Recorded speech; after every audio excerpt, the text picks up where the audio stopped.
Kemenangan Indonesia atas Bahrain 3 hari lalu masih ramai dibicarakan di antara penggila sepak bola, pencinta, pendukung setia tim nasional kita.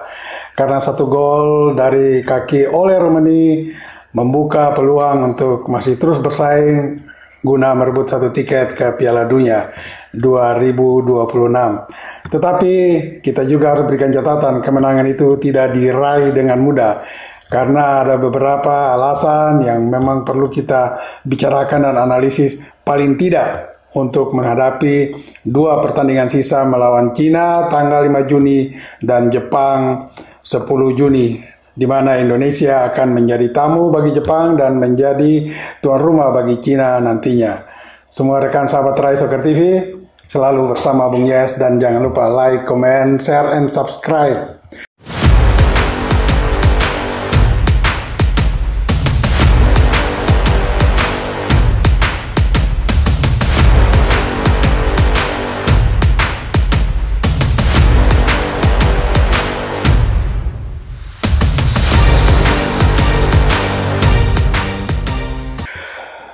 Ya, pertama-tama ya kita harus senang ya.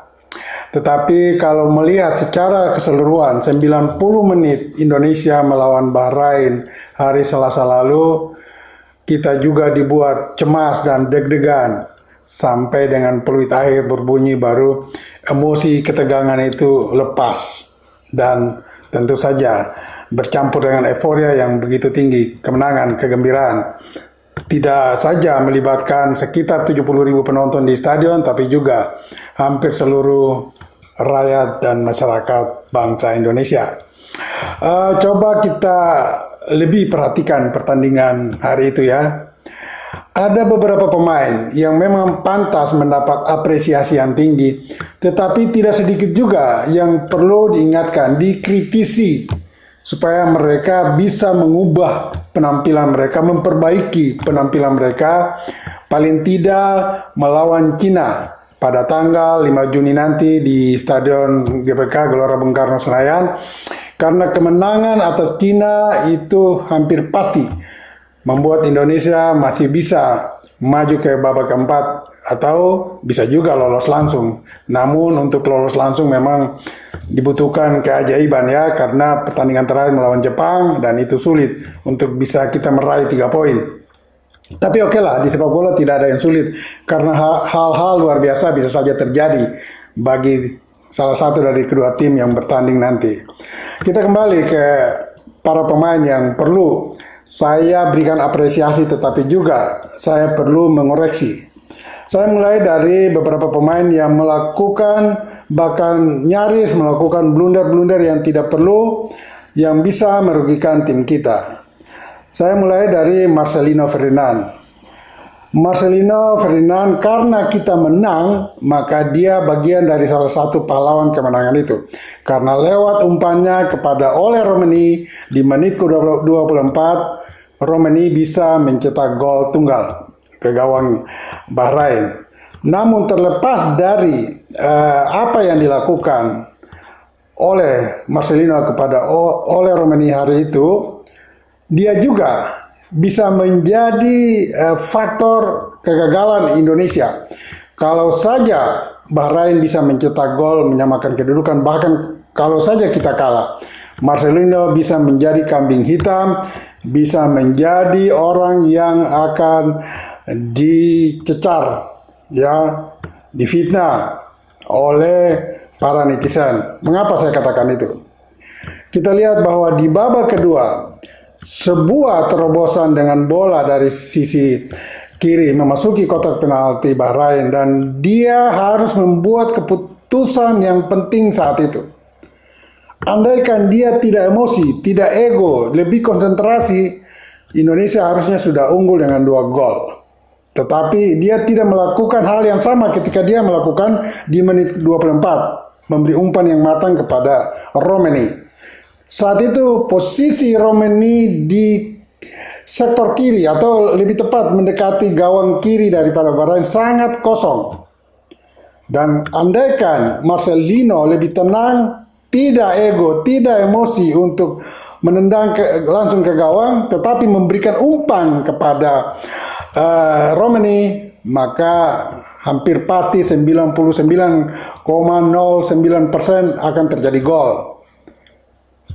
Itu sebuah kesalahan yang tidak perlu dilakukan oleh seorang Marcelino karena dia sudah berpengalaman baik dalam kompetisi lokal, ya, mengikuti klub di Inggris, Oxford United, atau juga di tim nasional. Dia salah satu pemain yang memang selalu menjadi pilihan utama.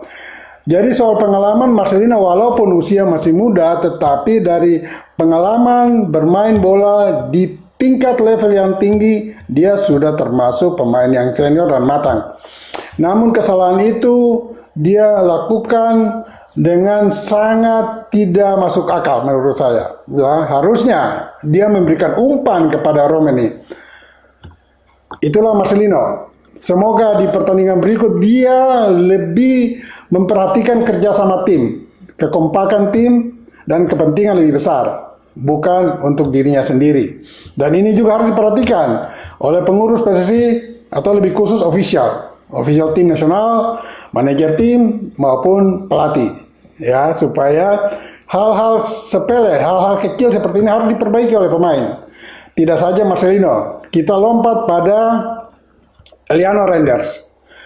Eliano Reinders pun sama. Andaikan dia lebih tenang mendapat bola yang begitu matang dari Ricky Kambuaya, maka dia akan mencetak gol berikut bagi Indonesia.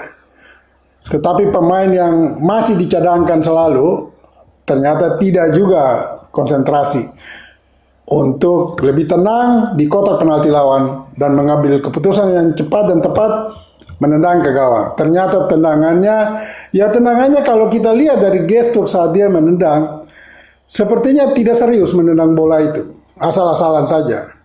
Nah, ini tidak boleh, ya. Sebagai pemain profesional, apalagi bermain di tim nasional, dia harus menyadari kekurangan ini dan segera memperbaiki di pertandingan berikut, supaya tidak saja dia menjadi pemain cadangan, ya cadangan abadi, tetapi juga mungkin suatu ketika Kluivert dan timnya bisa meningkatkan status Eliano Reinders sebagai pemain inti nantinya. Nah, ini juga harus diperhatikan betul. Kesalahan dari Marcelino dan Eliano ini membuat Indonesia hanya unggul 1-0. Dan ini jangan sampai dilakukan, karena 1-0 itu andaikan Bahrain bisa mencetak gol, maka pupuslah sudah harapan Indonesia untuk melangkah ke babak berikut nantinya. Kemudian ada juga pemain yang sebetulnya saya sudah sering mengingatkan, ya, yaitu Justin Hubner. Pemain ini dalam posisinya, dalam tugasnya di tim, saya kira dia sering melakukan dengan baik, ya, sebagai seorang worker, seorang pemain yang tipe mengganggu lawan dengan cara-cara yang, ya, di luar kebiasaan, antitesis lah.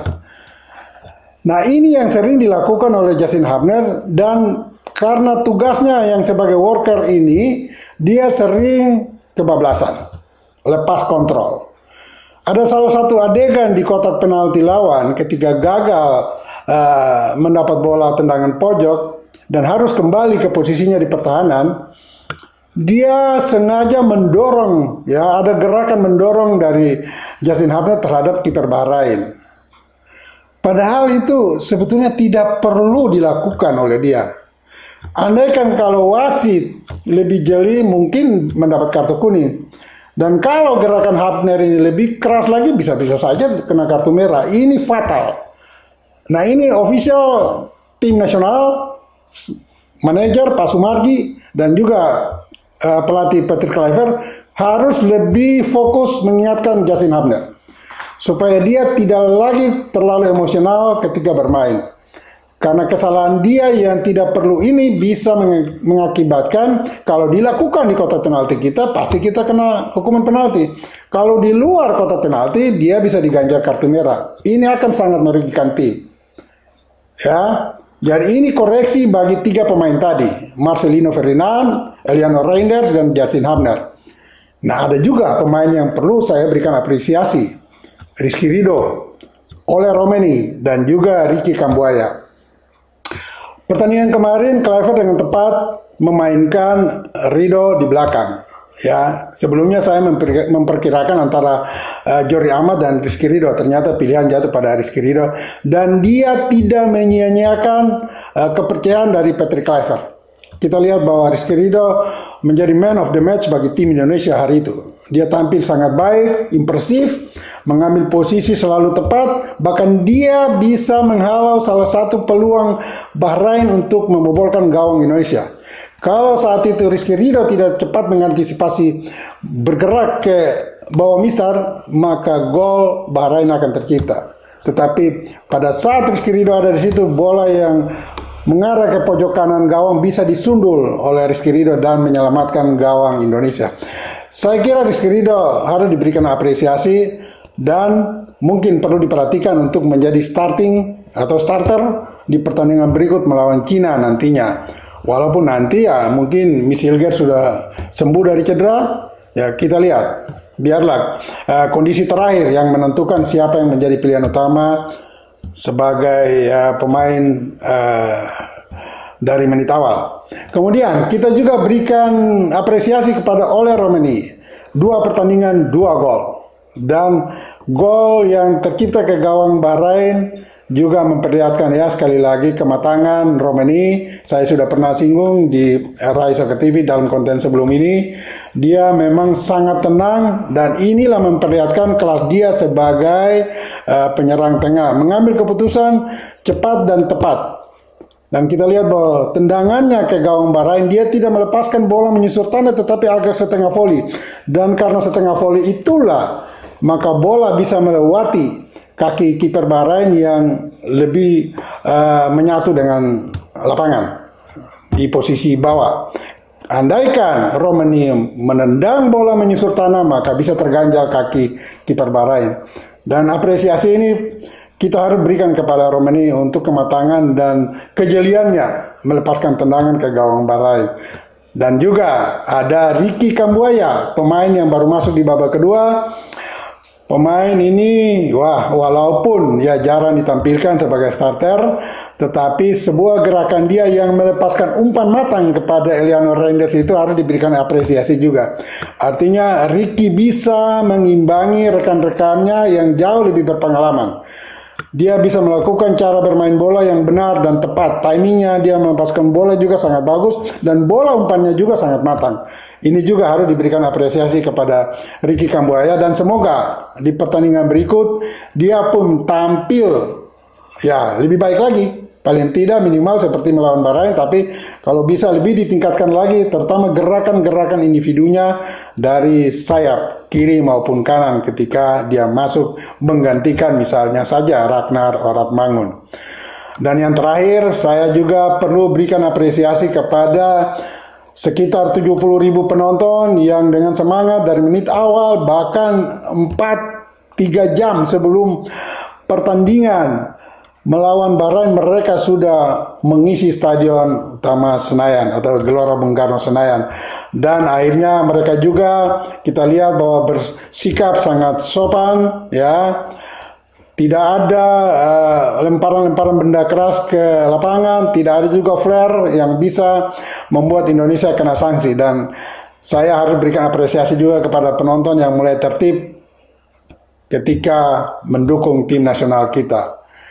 Bagi semua rekan sahabat Rai Soccer TV, ingat bola itu bulat. Giring terus.